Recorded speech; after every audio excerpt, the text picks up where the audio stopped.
whole episode of fear baiting didn't even come about until the early 70s, when blacks were just starting to get their freedom and full access to our country through desegregation.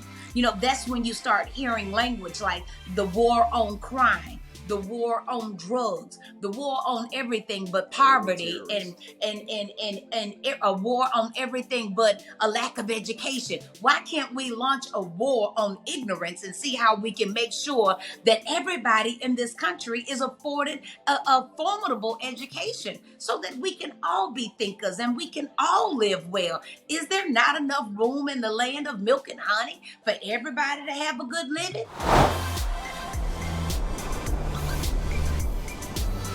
Fox and Rob, welcome to the happy hour. Thank you for having us. I am so excited. And if you guys are listening to the show, you need to go watch you need to go watch the video on YouTube, because I can already tell that you guys are like the most in love. Rob, you just want Fox to move in closer to you, and you gave her a little kiss on the forehead before we started. And so I am already Fox and Rob's biggest fan. So thanks for coming on the happy hour. Thanks for having us. Well, I want to tell my listeners real quick that I received your book, Time.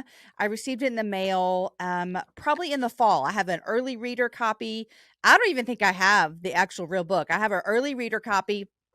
And no lie, this sat in my office for a long time, and I put it over into the pile that, like, this looks interesting. Like, I think I might want to give this a little shot. And so I just kept passing up. And then one weekend I took it home. And I read it, and I then said, I've got to get these people on the happy hour. And so welcome. I would love for you two to introduce yourself to my listeners. Okay. For those of you that are listening, looking in for the very first time, we are Fox and Rob Rich. We are a formerly incarcerated couple who spent more than 21 years behind bars before receiving clemency September the 20th, 2018. From our current governor. That happened as a result of the resilient fight and courage in this young lady right here that didn't stop fighting until she reunited the family that she put together back in April of 1997 after 10 years of on and off again relationship between the two of us as high school sweethearts. Fox, what do you want to say about y'all? I would say that we just celebrated 26 years of marriage on yesterday. Happy anniversary, guys. Thank you so much. And I think that just kind of says it all. So I would probably just add to that, if there are any of your listeners that are joining us for this happy hour, that if you stick with it, I promise you it's worth it when you get on the other side. Rob and I fought through the system for 21 years before rejoining our family, reuniting our family. And people would ask, like, oh my goodness, you waited on him, you fought for him. And to which I would respond, no, I fought for my family. He just happened to be a member of that family that I was fighting for. But it wasn't just about him. It was about the institution of family that was so important to me and that I had come to understand fully. And so I just would encourage your viewers, your listeners, as we are celebrating 26 years of marriage, that being married, being under the auspice of husband and wife, it was one of the best decisions that I have made in my life. And I would recommend it to anybody and everybody, Jamie. So thank you for having us. It is definitely a happy hour because we have it. I love it. Well, you guys both talk a lot about love, and I would say that love and hope are two really big themes in your story that's in this book that I got to read already, and I hope all of my listeners and viewers will go and pick up this book. You talk a lot about love and hope, and love is what started your relationship, and love was what endured it. I want to go back a little bit, if we can, to the beginning so we can let people know, where does your story begin? And what I mean, the part of your story that I want to talk about today is where you found yourself a part of this criminal justice system in America. You guys are in Louisiana. Can you take us back to that part of your life and what led you to some of the choices that ended up putting you where you were? As I mentioned earlier, Fox and I, the beginning of us actually goes back to high school sweethearts. I met Fox through a church member of mine who was a mutual friend between the two of us. There's two sides to this story. Depends on which one of us you ask. I But love it. since I have the mic right now, I'm going to tell my version of it. And Fox and a girlfriend of hers was shooting hooky. We used to call that like when you skip school. Now she tells you her version. She calls it a mental health day that she I and her love it. friend were taking. Right. Yeah. So they needed a ride to their evening class, and the mutual girlfriend between the two of us called me. I was visiting. I was home on leave, and decided to give them a ride. And when I came to the door, to the address that I was told to come to, I knocked on the door, and in knocking on the door, Fox answers the door, and I would have to say that for me, it was love at first sight. And it was love at first sight for her as well. I just had to convince her that she was equally as in love with me as I was with her. We would soon come to that conclusion or to that mutual agreement with one another that we just couldn't do without one another. And it took us 10 years, but 10 years later. It took him 10 years and me ignoring him, Jamie. If you know anything about that, sometimes you have to ignore these people so they understand what you mean when you say now. Now is the time. Oh my gosh. So needless to say, we decided to take each other's hand in marriage. We eloped to Kissimmee, St. Cloud, Florida, where we exchanged our nuptials. We later that day bungee jumped in an effort to consummate our marriage. We set off back home with cans on the back of the car, driving from Orlando, Florida, all the way back to Shreveport, Louisiana, with hopes and dreams of fulfilling the life that we had envisioned with one another. And that was to start our own business, a business that was probably as innovative as cell phones are to this generation of folk. When we were talking about starting something like a hip hop clothing store, a cultural phenomenon that took off, I guess you can say, on our East Coast. And to think that we were talking about doing something like that in the deep South of Louisiana, again, like I said, was probably as innovative as some of the technologies that we enjoy today. And definitely our investors at the time thought it was equally as big of a jump. But with that being said, we got back home. We identified the place that would become our family's first business. Additionally, we bought a home that we thought to be a dream home until the first rain happened. And when the first rain happened, we were literally underwater. That new home that we bought that would be our family's first home ended up underwater. The carpet that we bought was flooded. The rooms were flooded. The paint was destroyed. It was sitting on a bad foundation. And the foundation was cracked. And this was before Pop-A-Lot, you know, where you can like lift it up and then not Pop-A-Lot. They call it what like when they lift up the house and fix it. Right. Right. That technology I don't think had been shoring, I think is what it's called. Yeah. Whatever it's called. Whatever it is, they couldn't do it. Had not been as developed as it is nowadays. With that being said, we were stuck with the limit of a house that we had bought. And if that did not add enough insult to injury, the business that we started, we defied probably three of the biggest rules to starting a business, and that is location, location, location. We opened up a hip hop clothing store in an industrial area. In fact, the building that we bought used to be an old carpet warehouse. Go figure, right? Yeah. And again, just to compound on that, our third oldest son, Lawrence, he took sick. And he had undiagnosed ailments that doctors could not explain. He was having unexplained seizures. And it scared the dickens out of us. If that wasn't enough, then as soon as we get started good, I lose my job. The program where I'm teaching as a professor at the local university, they dissolved the program at the end of the summer. It was just like Murphy's Law. Everything that could happen in the first 6 months of our marriage happened. And we hit the panic button, you know, just determined to not be seen as failures in our community. And you know, in hindsight, realizing that you can never fail because you now know how not to do something. But that fear of failure led us into a state of desperation. And in that state of desperation, when we could not get the right way, what we thought God had prepared for us, then we decided that we would step out of our covering, step aside from the trainings that we had in our entire lives, having both been raised in the church. Mm-hmm. And we eased God out and thought we could do it ourselves. And boy, did we mess it up real good. Mm-hmm. Now, when Fox mentions that easing God out, we refer to that as the ego.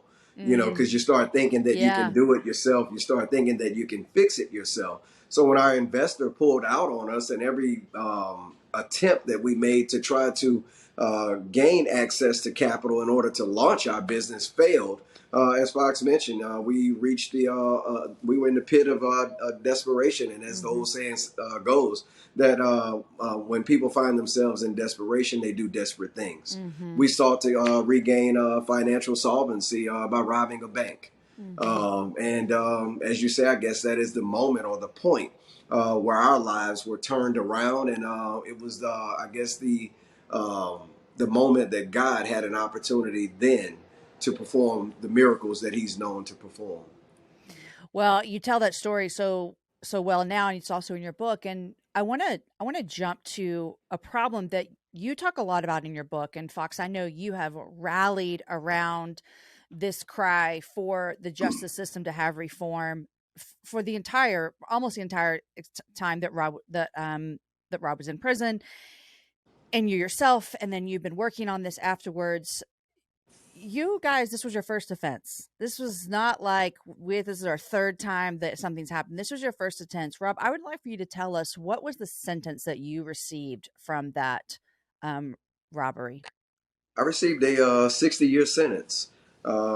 Crazy enough, usually when you're sentenced, definitely in the state of Louisiana, and I'm sure in other states, there's a similar process as to how sentencing happens. But a pre-sentence investigation is conducted, and it's conducted by the Office of Probation and Parole. They come in and they do an assessment to see what are the likelihoods that you will respond to rehabilitative programming. With that being said, I was former military, had a college education, hadn't completed college, but definitely had college as an experience of mine. Had a tour of duty under my belt at that point. Was a homeowner, and Fox and I were a married couple and the whole 9 yards. And the lady that was conducting the pre-sentence investigation thought that I would respond well to a boot camp style program where I would go and I would basically be ordered around and treated like, one of those intense boot camp programs. And if you successfully pass, you would be discharged, and then you would spend a remainder of some time on supervised parole. But it would be an intense supervised parole, and then once you complete it, then of course you would kind of have some portions of your life restored. But the judge sidestepped those recommendations and decided to implement a 60, 45, and 7 and a 5-year sentence, respectively, for myself, my nephew Ontario Smith, as well as my wife Fox. And what was he thinking the day that he came to court? Who knows? But to find for him as a Christian man, because that was one of the things that he professed, Judge Smith out of Lincoln Parish, Louisiana. And he actually left the bench to go and finish his ministry or pursue his ministry. And so it was just awfully mind-boggling to me that how could this so-called man of God, this person of faith, feel like children of God were not redeemable. There was no loss of life in our offense. The bank got their money back, as well as probably whatever pocket change we had at the time of the offense. And so to say that this $5,000 that was temporarily removed from the bank had more value than my husband's life, our 3 children that we had between us, my nephew's life, my life, was just, I think, a move in the wrong direction. As a society, when we talk about how it is that we want our society to move forward and we want public safety, well, public safety is not just about locking people up and throwing away the key, but real public safety is about finding our human beings that have transgressed in society. And if God can forgive us, then certainly we can forgive ourselves, and we can forgive members of our community that they are more than the worst thing that they have done. And for those that are redeemable, we want them them to be restored in society as quickly and swiftly as possible, like they do in other industrialized nations. America, because of our addiction to slavery and because the 13th Amendment to our Constitution is what still allows slavery in our country, we move with that intention of enslaving, continuing to enslave people. And what I mean by that, Jamie, is that here we are, you do your time. Society says, okay, you did this crime, you're going to give me this amount of time. But then when you get home from prison, you are still doing time. You've got to pay fines and fees. You can't do this job because you're formally incarcerated. Well, if I'm formally incarcerated, if I did what society said that I must do to be restored, why am I not restored? If I don't lose my citizenship when I'm sent to prison, why then do I lose my right to vote? So it is just things like that that are truly reflective of our addiction to slavery in this country, that until we can remove the clause in our Constitution that allows for a continuation of slavery, then we're still going to be sick as a nation and not be made whole. How is it that as industrialized and intelligent of a country as we are, we lead the whole world in locking people up? And Jamie, just as a point of clarity for the people that are listening in that may say to themselves, slavery was abolished. We thought that slavery was abolished all the way up until 1997, when we found ourselves in the clutches of the system, that we find that they had an exception to the clause. The exception to the clause is that when you have been duly convicted of a crime, then slavery and involuntary servitude, it's once again enforced. So as what Fox is mentioning, as far as all of the hurdles that happen when you exit the situation of slavery or the circumstances of slavery, well, just like the slavery of old, people went from, say, slavery to sharecropping, meaning that they had other struggles in their efforts to try to get whole again. So we face much of the same as it relates to licensing, as it relates to jobs, as it relates to certain living experiences, voting in many states. Right. So, you know, this is an important conversation, and I like hearing you guys talk, and then having read the book, I'm like, I see how you guys have fought for so many years to be where you are right now. And it is your fight that has gotten you here. And it is no understatement that you guys have fought hard for this. And I'm so honored to know you because of that. What I want to ask you is, everyone that's listening, and myself included, is like, yes, this is terrible. Yes, this is awful. But what we see on the news and what we hear from people who have been incarcerated sometimes don't match up. You know, like you guys are the show that's airing today. Previous to you, I also had another friend of mine who was incarcerated in San Quentin, and I had his wife on the show as well. And then you guys, and it's awesome because next week is a friend of mine who her dad. This is crazy. Her dad was a Dallas police officer. He was shot and killed, and this young woman went to the trial and said, "I forgive you for killing my father." So I've had 4 episodes here that my listeners are getting so much information. I'm so excited about it. But I want to ask you guys this. Fox, tell me this, like the average person listening is going, well, this isn't okay. What do I do about this? This isn't right. They're true. How does this keep happening? What can we do to help fight for this reform? Well, I think it's all about the laws that are made in our land. One, we cannot fall prey to the media blitz. Media tells stories in order to up ratings, so they fearmonger all day long.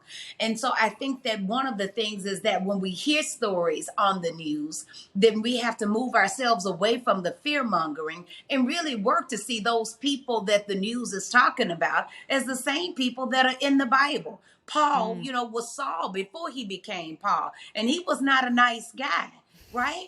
I mean, the same can be said about David, a man after God's own heart. Before he came to God, he was not a good dude, so I just think that we have to be able to always maintain seeing the good in people and not fear bait with folks. This whole episode of fear baiting didn't even come about until the early 70s, when blacks were just starting to get their freedom and full access to our country through desegregation.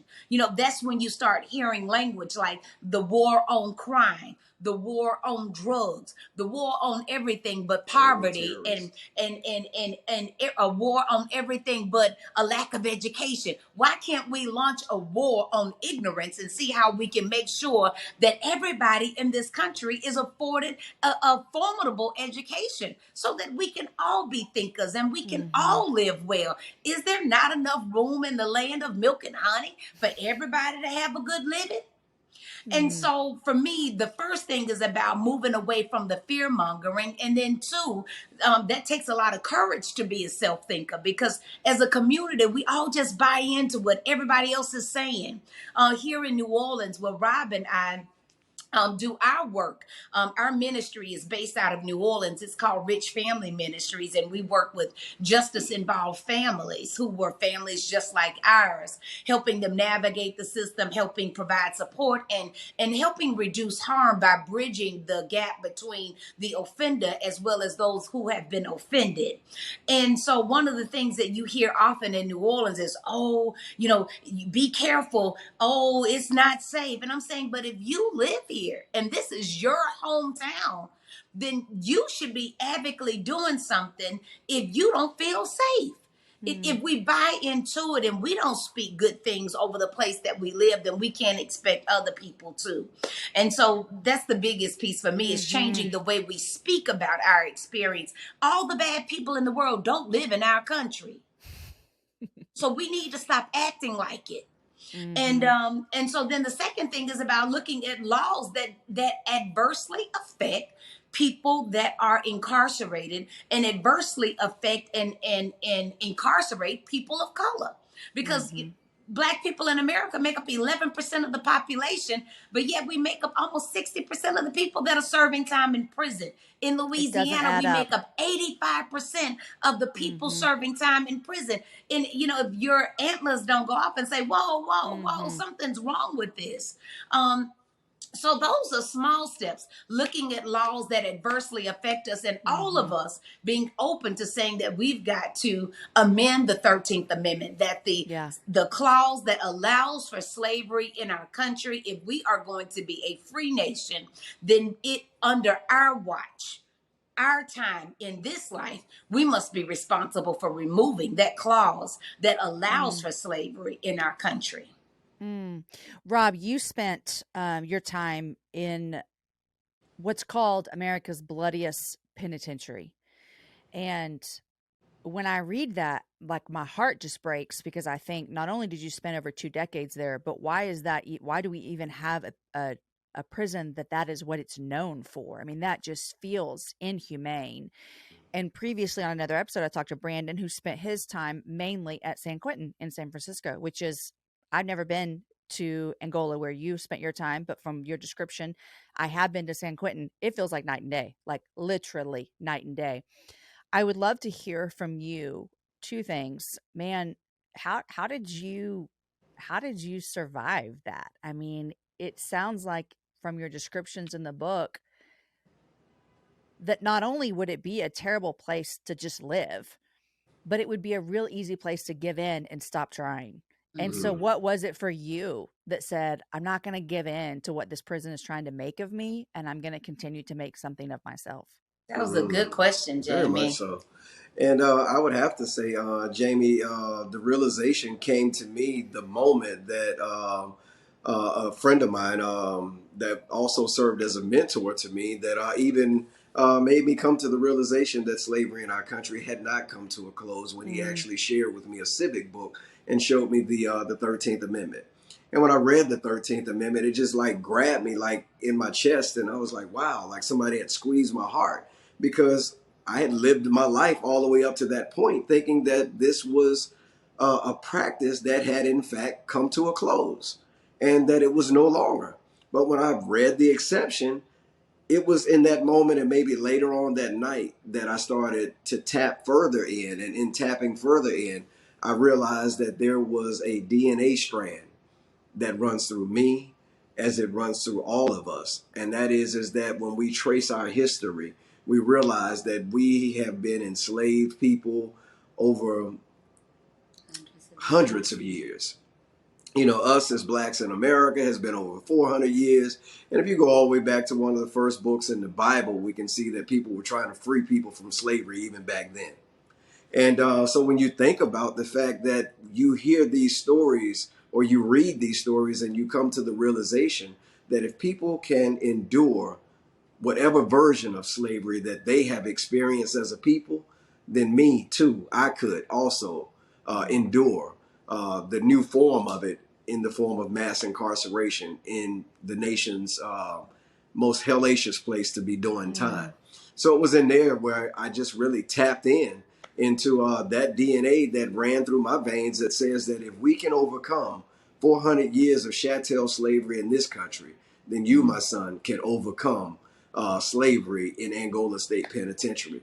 So it was in that moment that I started to realize that God had placed me there for a purpose. And it was not just through that, but just all of the things that was happening simultaneously. Fox sent me a book by Viktor Frankl, who was the first book I sent him. The very first book that she sent me, Man's Search for Meaning. But Viktor Frankl was caught in a concentration camp in somewhere in Europe. And just him talking about the experience. And I was like, wow, his experience is so much like mine. And then I read the story of Nelson Mandela, who was locked away in Robben's Isle in Africa. And I thought to myself, oh, wow, his experience is so much like mine. And just story after story, when I read the story of Joseph, and I was like, wow, his experience is so much like mine. He lost his family. People knew that he had been wronged. But they continued to let him stay there. And even the people that he mentored while he was there got out of prison. And it wasn't until they thought that they would benefit selfishly by being able to get the attention of the king that they said, man, you know what? There was a guy I ran into that was in prison, man, and I think he got a bad bag. He needs help. And the king calls him forward and says that, hey, man, I heard you can interpret dreams. And it was in that moment that Joseph was able to experience justice, in his particular matter. But when you look closely at those stories, you got people that watched Jesus, be martyred and put to death, on a cross for, things that we now look at and say were honorable, things that we look at. And even then, those people that experienced his life being snuffed away sat idle, sat quietly, and let the life be snuffed out of him. So we can see that all of these things have been happening since the beginning of time. But we, as Fox says, that we have to come to a point where we say, not on my watch. And so it was not on my watch that that Angola was going to continue to carry the banner of the bloodiest penitentiary in the world. I started looking at Angola as a gated community. And inside of gated communities, if you've ever been to one anywhere in America, people are about their civic duties. They're about educating the people that live next door to them. They're about protecting the goods and the properties of those people that live in their neighborhood and that make up their neighborhood. They say positive things about the people that live over there. They form neighborhood watches. They form homeowners associations. And they do those things. And I started doing the exact same thing in my dormitory. You couldn't live in Walnut 4 unless you got approved to be in here. You had to go through a vetting process to live in any dormitory that I lived in. And other men started taking up with that same thought process and say, you know what, that makes a lot of sense. Police yourself and no one else will have to. Fox, you also spent time incarcerated. And what we haven't mentioned in this whole episode is you guys have 6 boys. And I mean, after I read the book, I went and researched and found you guys online, and your boys are like grown men and they're doing amazing things in the world. And you talk about them in the book and how they really had to step up to the plate. But I would love to hear from you with a little bit of your experience of you also had to spend time for that crime while being a mom.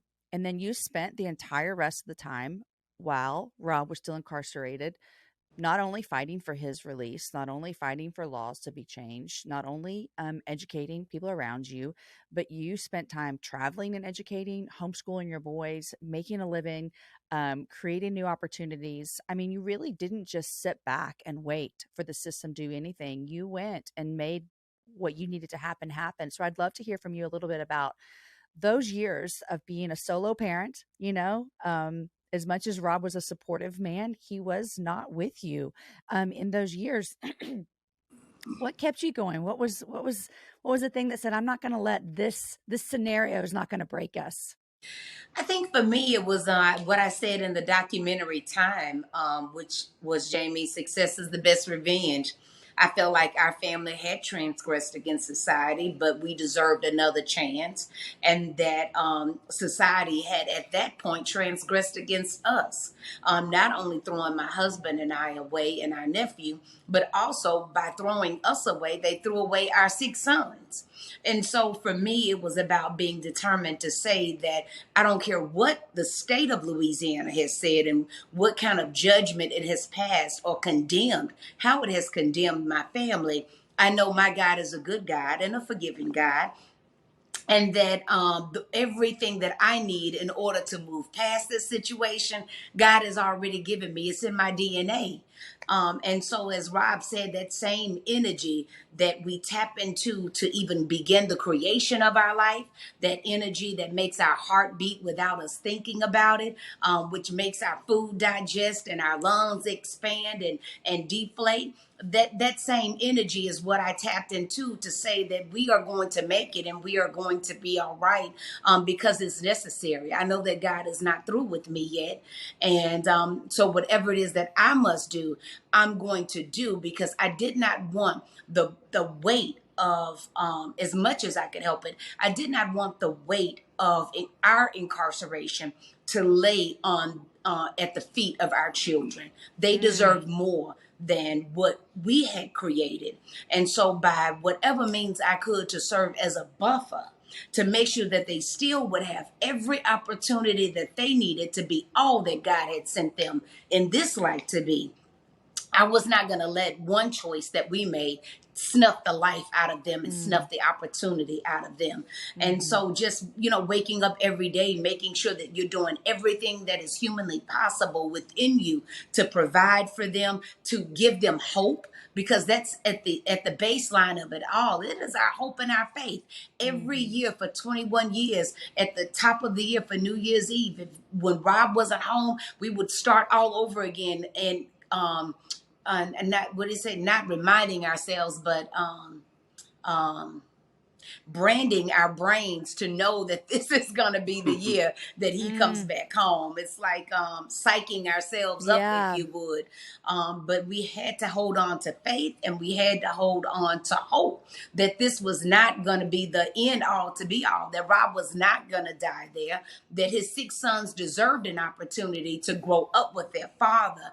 And by any means necessary of what we have to do, we're going to get it done. So now to watch those guys, I think Freedom yesterday, his mentor had him Sunday. His mentor takes him on a private jet, flying down to the Legacy Museum in Alabama from New York, because he's working in Congress. So when you just think about our son, that's the sommelier, think about that. Black sommelier. I didn't even know what a sommelier was until our son studied to be one, right? Well, tell him you spent some time on the happy hour today. So yes.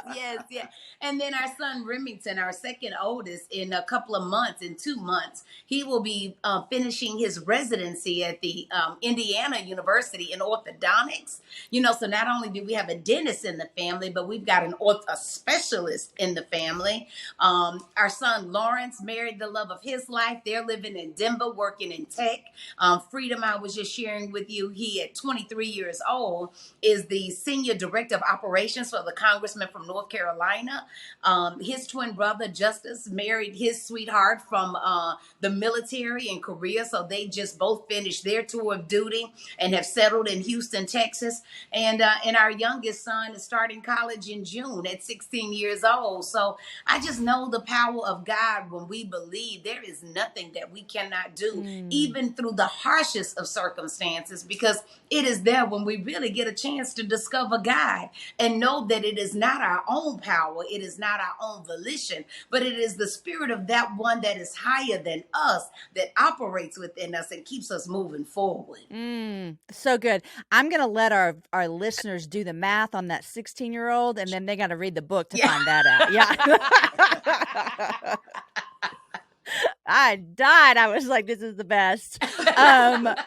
You talked about Fox every year kind of saying this is going to be the year. Like, we're just going to this is going to be the year. We don't want another year to go by. Well, that year eventually came. There was that year that Rob did come home, and I know from just your story, what you shared, that there was a lot that led up to that. And I can only imagine the expectation, the fear of not working, all of those things had to have been really exhausting in a sense, but I do want to ask you, that day that this did happen, you talk about it a little bit in the book, but I would just love to hear from you. Like, remember, what was that day like, the day that you stepped out of Angola as a free man and knew that you were not having to go back there? Tell me about that day.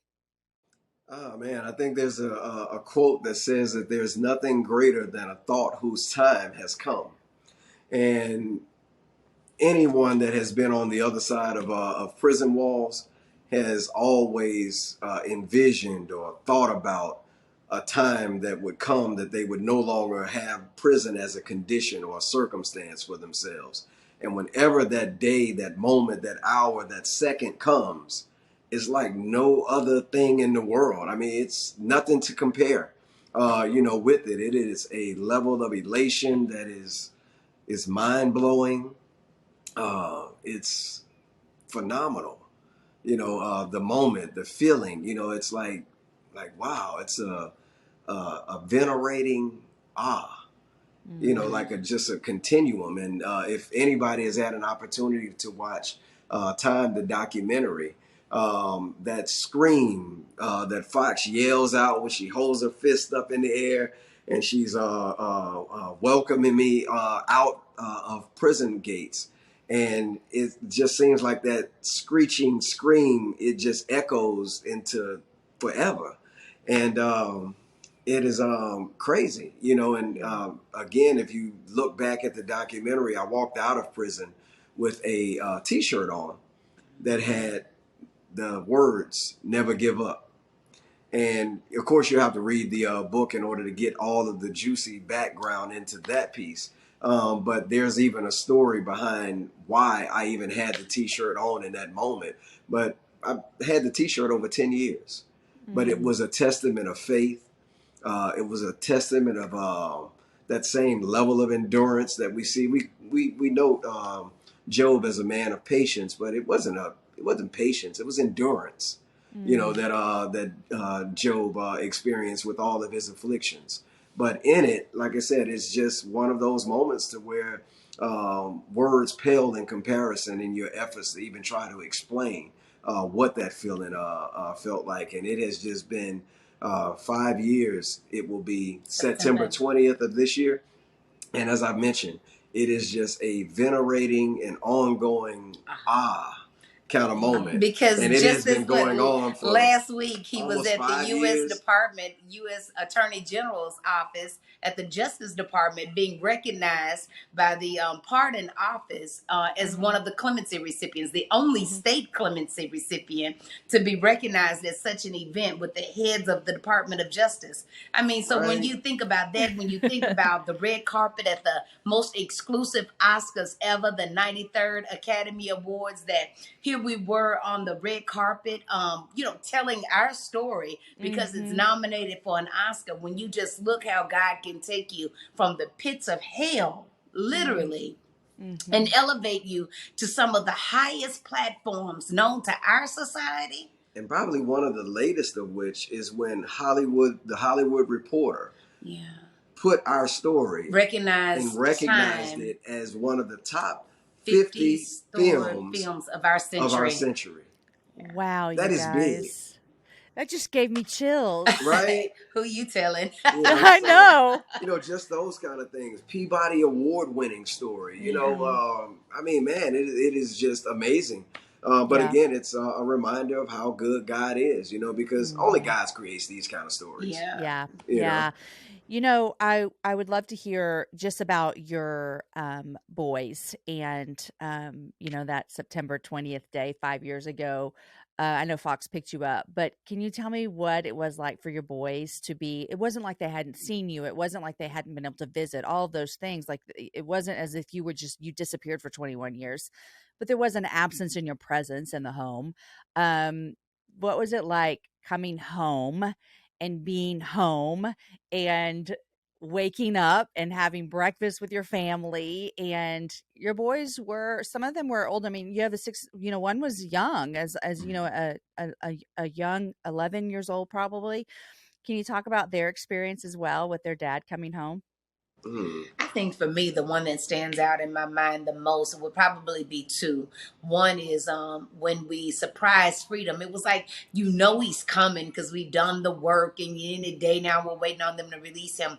But knowing that it's going to happen and actually feeling when it happens is something totally different. And so we didn't tell Freedom, who actually was responsible for helping us get the governor's signature for my husband, but we surprised him at his orthodontist appointment, and he literally fainted in his father's arms. Oh my God. His daddy literally had to catch him, Jamie, because he literally fainted in his arms. And so that moment was like, to me.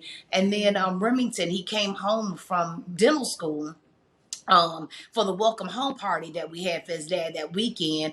And as we are sharing our thoughts in front of our family and friends, Remington breaks down and cries, and he says, I've been riding around with you all day, and it still didn't feel real.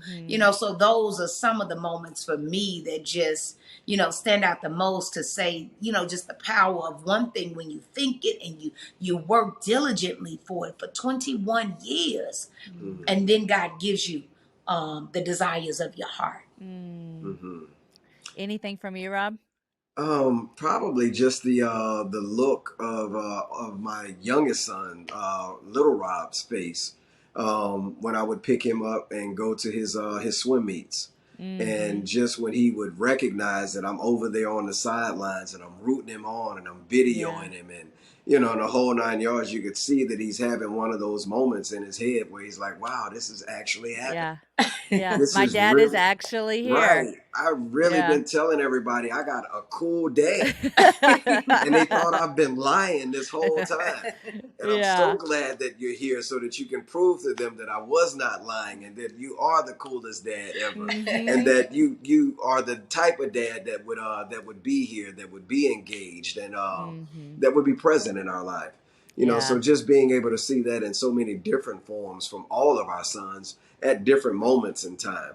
Not to say that we didn't come home with the struggles that absence automatically bring, but just the initial parts of it, though, is just the uncontrollable joy and elation and happiness that you feel when you know that this part or this chapter of your life has come to a close. Probably one of my favorite words out of all of that, Jamie, that I came to absolutely adore, is hearing my children say, my parents.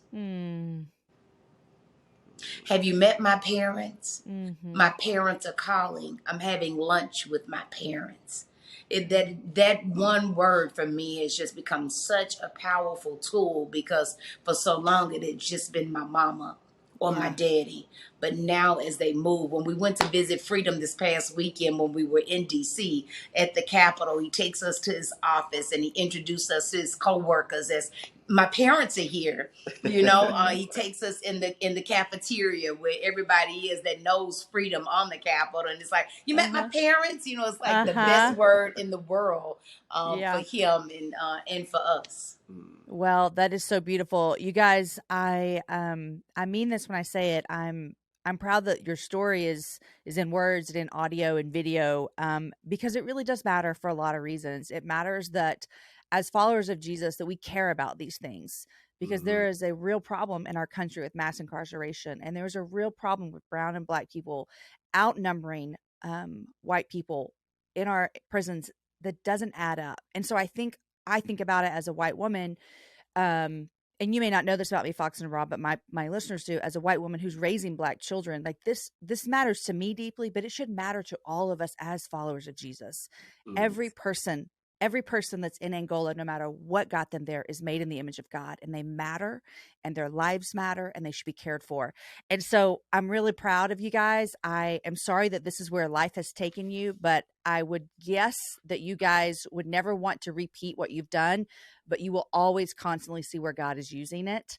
and how he is changing lives because of you. So thank you, thank you, thank you for spending time with us today.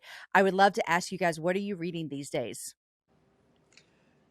Crazy enough, Jamie, what I have been reading as of late has been time. It has been the first opportunity that we have had to really just go back and read what you put into words. Along the way, you're kind of just writing the story, and you're meeting the demands of the publisher's edits, and you're meeting the demands of your collaborator, and the demands of other edit deadlines. And in those moments, you're kind of not really Sitting. all the way sitting with your story.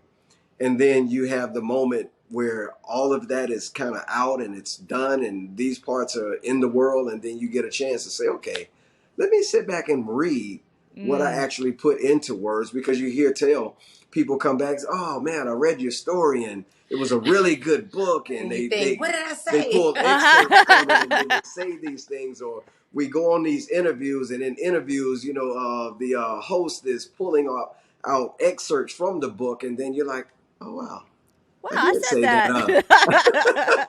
So I would have to be honest with you, is that that is in fact what both of us are reading right now is time.